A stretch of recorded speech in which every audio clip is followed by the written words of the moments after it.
প্রিয় ছাত্রছাত্রীরা, কেমন আছো তোমরা? আশা করি সবাই ভালো আছো। আজকে হিসাব বিজ্ঞান দ্বিতীয় পত্রের অষ্টম অধ্যায়ের আরেকটা ক্লাস নেব মজুদ পণ্যের হিসাব রক্ষণ পদ্ধতির উপর। গত ক্লাসে আমি first in first out method, last in first out method, দুই মেথড বা পদ্ধতি নিয়ে ধারণা দিয়েছিলাম। আজকে ধারণা দিব তোমাদেরকে ভারযুক্ত গড় পদ্ধতি, অর্থাৎ ওয়েটেড অ্যাভারেজ মেথড।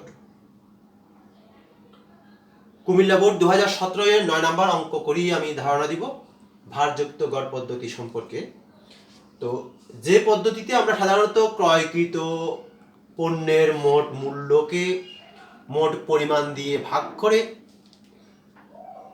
একটা মূল্য ঠিক করি বা দর ঠিক করি, সেটাকে বলা হবে ভারযুক্ত গড় পদ্ধতি। সহজ কথায় আমার ক্রয়কৃত পণ্যের মোট মূল্য কত আর পরিমাণ কত, মোট মূল্যকে যখন আমরা পরিমাণ দিয়ে ভাগ করব তখন একটা দর পাবো, আর সেই পদ্ধতির নাম হলো ভারযুক্ত গড় পদ্ধতি। কুমিল্লা বোর্ড 2017 এর 9 নাম্বার প্রশ্ন। আমি অঙ্কটা বোর্ডে করে বুঝিয়ে দিব।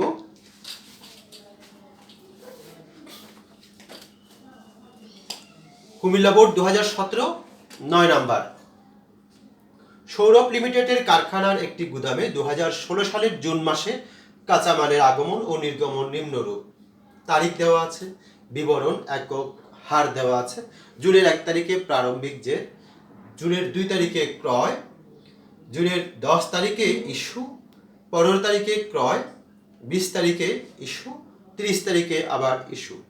কতে বলা হলো মোট ক্রয়ের পরিমাণ নির্ণয় করুন। একই প্রশ্ন ক নম্বরে গত অঙ্কেও ছিল, আমার গতবারের অঙ্কেও ছিল, মোট ক্রয়ের পরিমাণ নির্ণয় করো। মোট ক্রয়ের পরিমাণ নির্ণয় করা খুবই সহজ। আমরা তারিখের জন্য একটা কলাম করব, ছোট করে বিবরণের জন্য একটা কলাম করব। যেমন এখানে 2 তারিখে একবার ক্রয় আছে, পরিমাণ, দর, মূল্য, ওই তিনটা কলাম আমরা লাস্টে করব। তাহলে তারিখের ঘরে তারিখটা লিখে ক্রয় আর পরিমাণের সাথে দর গুণ করে মূল্যটা লিখে দিব। এভাবে দুইবার ক্রয় আছে, ওই দুইবার লিখে দিলে আমরা ক্রয়ের উত্তর পেয়ে যাব। খ, ফাইফো পদ্ধতিতে মাল খতিয়ান প্রস্তুত করো। এখানে আমি যেহেতু আমার গত ক্লাসে ফার্স্ট ইন ফার্স্ট আউট বা ফাইফো মেথড গত ক্লাসে বুঝিয়েছি, আমি আজকে ওই পদ্ধতিতে যাচ্ছি না। আজকে বোঝাবো ভারযুক্ত গড় পদ্ধতি বা ভার প্রদত্ত গড় পদ্ধতি। গতে বলা হলো ভার প্রদত্ত গড় পদ্ধতিতে মাল খতিয়ান প্রস্তুত করো। তো কলামটা ঠিক আগের মতোই হবে, তারিখ, বিবরণ, ক্রয় বা গ্রহণ, মাঝখানের কলামটা ইস্যু, শেষেরটা মজুদের জন্য। প্রত্যেকটাকে ঠিক আগের মতোই আমরা 3 ভাগে ভাগ করে নিব, পরিমাণ, দর, মূল্য, পরিমাণ, দর, মূল্য, এভাবে ভাগ করে নিব। তো বিবরণে আমাদের 3 ধরনের আমরা লেনদেন পাবো। প্রারম্ভিক জের পাবো, ক্রয় পাবো, ইস্যু পাবো। আমি আমার গত অঙ্কে বলছিলাম আমরা প্রারম্ভিক জেরটা সরাসরি মজুদের কলামে লিখে দিব। যেমন এখানে জুনের 1 তারিখে প্রারম্ভিক জের আছে 1500, আমরা এটাকে গ্রহণ বা ক্রয়ে লিখবো না, এটা আমরা সরাসরি লিখবো মজুদে। তাহলে 1510 টাকা করে হলে 15000। আমার জুনের 1 তারিখের লেনদেন শেষ। এবার আমি যাব জুনের 2 তারিখে। জুনের 2 তারিখে আছে ক্রয় 750 একক 9 টাকা করে। আমি ঠিক প্রশ্ন থেকে 750 একক 9 টাকা করে গুণ করে 6750 টাকা বসিয়ে দিলাম। এবার আমি মজুদের ঘরে গিয়ে আমার আগের 1500 আর এখানে 750 দুইটা পরিমাণ যোগ করব। আমি একটু আগে বলছিলাম মোট পরিমাণ আমাদের এখানে যোগ হয়ে বসবে। 1500 750 মোট পরিমাণ 2250। এবার যোগ করব মোট মূল্য। এখানে প্রথম আমার 1 তারিখে প্রারম্ভিক মজুদের মূল্য ছিল 15000 টাকা, তার সাথে আমি 2 তারিখের ক্রয়কৃত পণ্যের মূল্যটা যোগ করব। তাহলে আমি মোট মূল্য পেয়ে যাব, পাশাপাশি মোট পরিমাণও পেয়ে যাব। আর তোমরা ক্যালকুলেশন করে মোট মূল্যকে যখন পরিমাণ দিয়ে ভাগ করবে তখন দেখবে 9.666 অনেকবার আসবে। আমি 9.667 লিখলাম। অর্থাৎ আমি আবার বলি, আমি মোট পরিমাণটা যোগ করলাম 1500, তার সাথে 750, তাহলে 2250। এদিকে মোট মূল্য 15000, তার সাথে 6,750 যোগ করে 21,750 টাকা। আর মাঝখানের দরটা আসছে কি হবে, আমার মোট মূল্যকে আমি যদি পরিমাণ দিয়ে ভাগ করি, একদম সিম্পল একটা ক্যালকুলেশন, 21,750কে 2,250 দিয়ে ভাগ করে 9.666 আসছে, আমি 9.6673 ঘর রাখলাম। এরপর আসো জুনের 10 তারিখে ইস্যু 450। আমরা যদি ফার্স্ট ইন ফার্স্ট আউট বা last in first out method হতো, তাহলে আমি কোন পণ্য থেকে আগে ইস্যু করবো একটা ভাবতাম। এখন আমার সেই ভাবনাটা নাই, আমি এখন 2,250 থেকে 1,050 একক এখানে বসিয়ে দিলাম। অর্থাৎ আমার পণ্য মোট একক ছিল 2,250, আমি তা থেকে 1,050 একক ইস্যু করলাম। আর দরের ঘরে বসাবো, আমি একটা দর অলরেডি বের করছি 9.667, সেটা বসিয়ে দিলাম। গুণ করলে আমার 10,150 আসবে। তা আমার যদি 2,250 একক মাল থেকে 1,050 একক আমি ইস্যু করে থাকি, আর আমার থাকবে, তোমরা এটা থেকে এটা বিয়োগ করে দেখো, 1,200।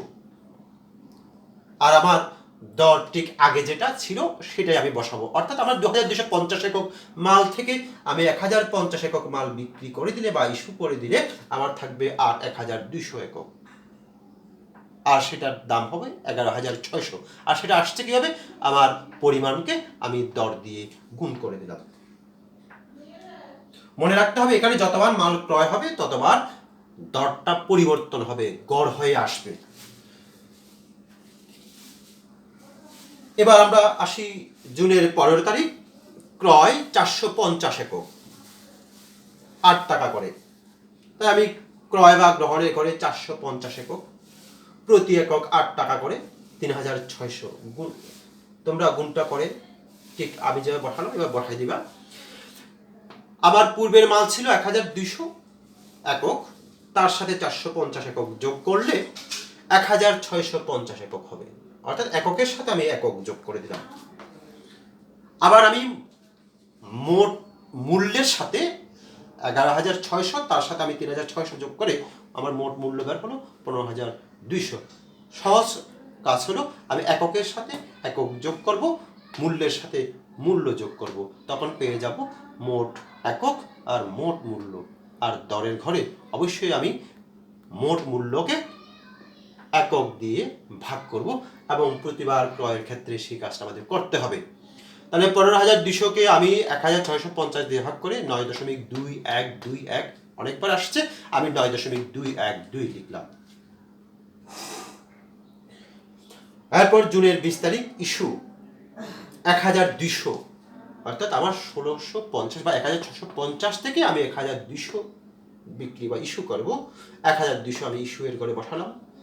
আমি দরের ঘরে বসাবো 9.212, যে আসছে সেটাই বসাবো, 9.212। গুণ করি 1,200কে 9.212, 11,054 টাকা আসবে।